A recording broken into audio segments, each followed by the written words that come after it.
Halo adik-adik, perkenalkan nama saya Kak Ulfa. Di sini kakak akan menjelaskan satu materi yang cukup menarik, yaitu peluang. Pernahkah kalian mendengar kata peluang? Tentu pernah ya. Atau kakak mau tanya, pernahkah kalian bermain dadu atau ular tangga? Ini akan berkaitan dengan peluang. Ada 5 sub pokok yang akan kakak jelaskan, dari pengertian, kejadian, titik sampel, ruang sampel, serta rumus peluang itu sendiri. Pengertian peluang, apa sih peluang? Peluang atau yang sering dikenal dengan probabilitas adalah kemungkinan yang mungkin terjadi dari suatu peristiwa atau suatu kejadian. Kejadian apa? Kejadian adalah bagian dari hasil percobaan yang diinginkan atau dilakukan. Nah, kejadian di sini bisa jadi kejadian pelemparan 2 buah dadu saat kita sedang bermain ular tangga, atau kejadian pelemparan koin, atau kejadian dari hujan. Nah, peluang itu bisa jadi peluang munculnya angka 6, peluang terjadinya hujan di bulan Juni, atau peluang kemungkinan tim kesebelasan bola kita menang. Lanjut, ada namanya ruang sampel dan titik sampel. Pertama, ruang sampel. Ruang sampel adalah semua anggota himpunan dari suatu kejadian. Misal, ruang sampelnya yang akan kita bahas ada koin dan dadu. Titik sampel. Titik sampel adalah bagian dari ruang sampel. Setiap anggota dari ruang sampel itu disebut dengan titik sampel. Dilambangkan biasanya NK, berarti jumlah dari anggota titik sampel. Dan ruang sampel dilambangkan dengan NS, berarti jumlah semua ruang sampel. Ruang sampelnya yang akan dibahas hanya 2, yaitu koin dan dadu. Bagaimana ruang sampel untuk koin? Untuk satu buah koin ada 2 kemungkinan. Karena di peluang adalah kemungkinan, berarti kemungkinan apa sih yang akan muncul pada pelemparan satu buah koin? Kalau kita lempar, cuma ada 2 kemungkinan, yaitu munculnya angka dan munculnya gambar. Ya, jadi cuma ada kemungkinan muncul angka atau muncul gambar. Maka ada 2 kemungkinan yang biasanya ditulis dengan simbol A atau G. Jadi AG. Lalu berapa ruang sampel jika 2 koin? Kalau 2 koin berarti ada kemungkinan yang muncul adalah angka dengan gambar, atau nanti angka dengan angka, gambar dengan angka, atau gambar dengan gambar. Bisa ditulis seperti ini. Ini koin pertama, kemungkinannya hanya ada angka atau gambar. Ini kemungkinan koin kedua, hanya ada angka dengan gambar. Lalu kita pasangkan. AA berarti AA, AG AG, sampai di GG, gambar dengan gambar. Lanjut, pelemparan 3 koin. Kalau 3 koin berarti koinnya ada 3. Ini kemungkinan koin pertama, hanya muncul angka dengan gambar. Ini koin yang kedua, ini koin yang ketiga, sehingga didapat kemungkinannya bisa jadi angka-angka gambar sampai ke gambar. Ada berapa? Ada 8. Kita lanjut ke ruang sampel dadu. Untuk satu buah dadu, kemungkinan yang muncul ketika ini kita lempar ada 6. Apa aja?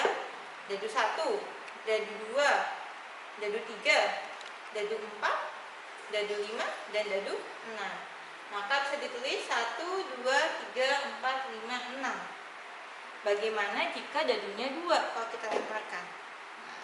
Ini akan memunculkan banyak kemungkinan. Bisa jadi yang keluar adalah dadu 6 berpasangan dengan dadu 5, atau dadu 1 dengan dadu 4.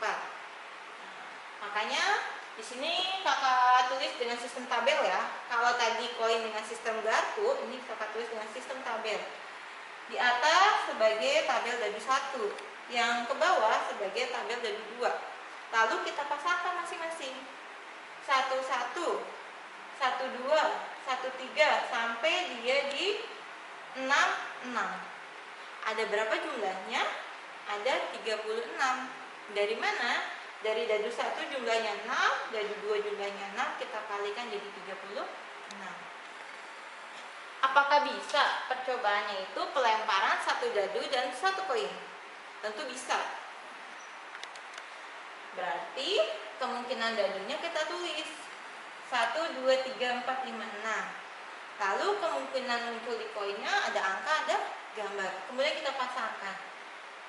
Ada A1, A2, A3, A4 sampai nanti di G6.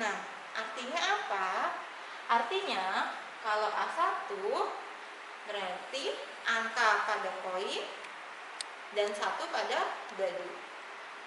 Kalau A4 berarti angka pada koin dan 4 pada dadu.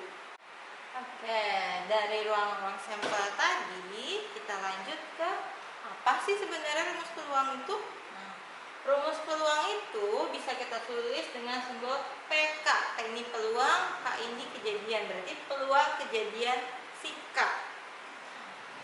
adalah jumlah dari kemungkinan yang muncul dari anggota K dibagi dengan jumlah seluruh ruang sampelnya. Ruang sampelnya tadi bisa 1 koin, 2 koin, 1 dadu, 2 dadu, atau kolaborasi antara dadu dan koin.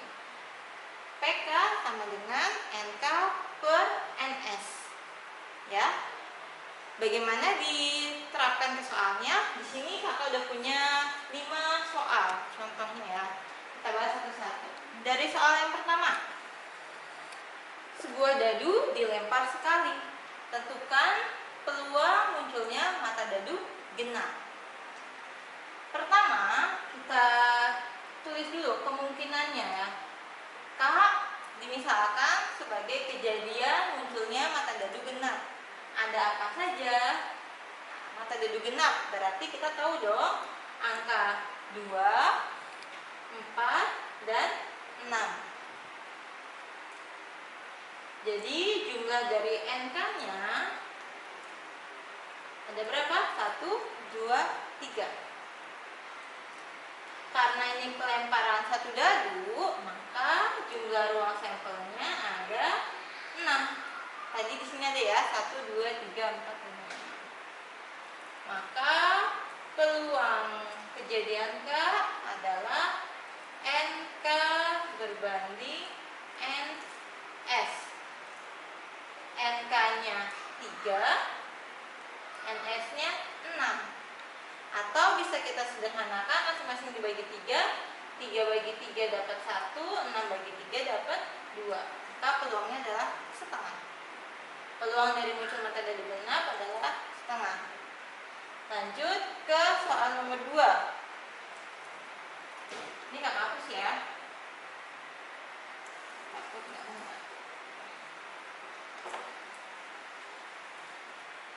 2 dadu dilambungkan bersama-sama sekali. Tentukan peluang munculnya mata dadu berjumlah 7. Berarti 2 dadu ini kita lempar. Terus bagaimana peluang yang muncul jumlahnya 7? Supaya jumlahnya 7 berarti misal angka 1 dengan angka 6 jadi 7. Nanti angka 2 dengan angka 5 jadi 7. Nah, misalkan ya, misalkan kejadian munculnya mata dadu jumlah 7. Ada apa saja kemungkinannya? Tadi 1 dengan 6, 2 dengan 5, 3 dengan 4, 4 dengan 3, 5 dengan 2, dan 6 dengan 1. Ada berapa anggotanya? 1, 2, 3, 4, 5, 6. Ada yang ketinggalan? 6, 25. Tidak ada ya. Jumlah dari NK adalah 6. Kita masukkan ke rumus peluang.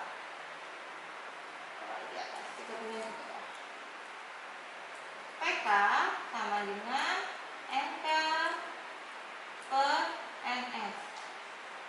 Tadi jumlah NK-nya ada 6. NS ruang sampel dari berapa?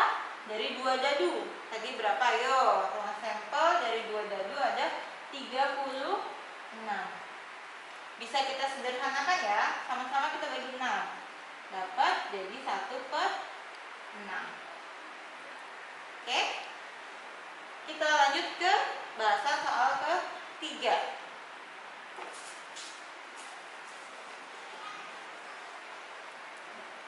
Pada pelemparan 3 buah koin secara bersamaan, tentukan peluang munculnya paling sedikit 2 angka. Artinya apa sih? Paling sedikit 2 angka. Berarti kalau ketiganya angka A. Boleh ya? Bisa kita lihat ke sini. Ini pelemparan 3 koin. Paling sedikit 2 angka. Lihat ya, angkanya ada 2. Berarti G. A. Ini enggak ya? Terus mana lagi? A. Boleh ya, karena A-nya ada 3. Terus sama GAA. Kita tulis tadi kejadiannya. Ada A. Terus G. GA.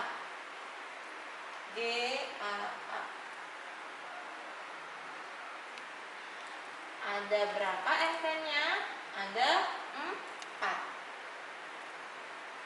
Sehingga peluang kejadian K adalah NK per NS.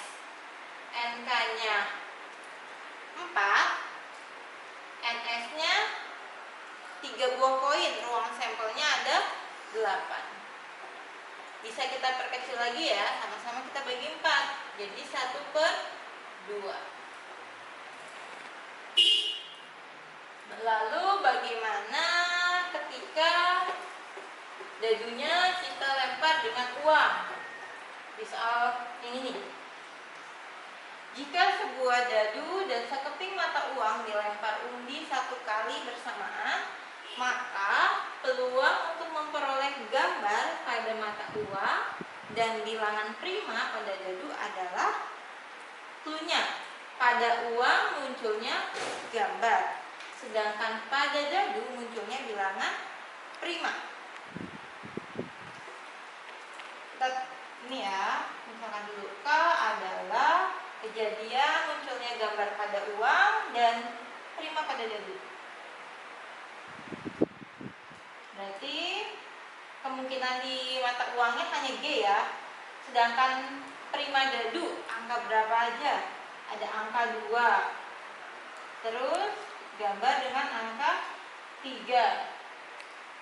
Lalu gambar dengan angka 5.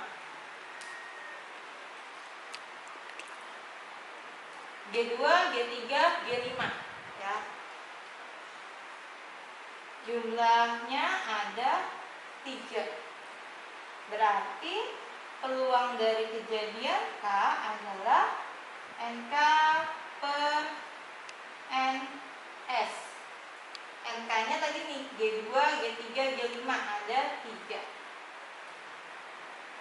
NS-nya 1 dadu, 1 koin. Dadunya ada 6, koinnya kemungkinan ada 2. Tinggal kita kalikan, 6 kali 2 berarti 12 ruang sampelnya.